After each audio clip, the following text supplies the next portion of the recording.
Dengan sering mengadakan kejuaraan, perlahan namun pasti akan ada para bakat baru yang dipersiapkan untuk menjadi atlet.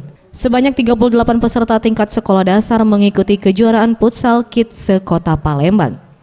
Zulkifli Jamin, Ketua Yayasan Sosial Pendidikan Pusri mengatakan, untuk turnamen ini setiap sekolah maksimal mengirimkan 2 tim kegiatan yang rutin diadakan setiap tahunnya ini.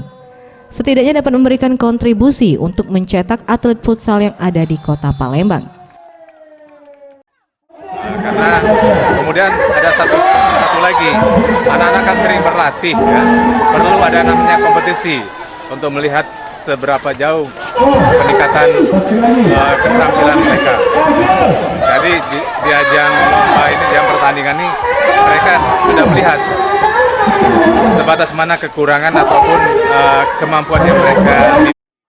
Sementara itu Bayu Haryono, Wakil Kepala SMP Pusri mengatakan, program berkelanjutan akan dilakukan oleh pihaknya bagi siswa yang berminat untuk menjadi atlet futsal dengan menggandeng klub di luar sekolah yang nantinya akan mengikuti berbagai kejuaraan di luar sekolah.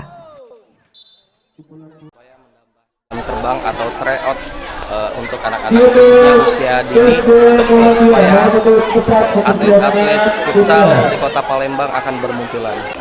Persiapan sangat banyak, ada sparring, ada latihan juga di luar selain latihan di sekolah.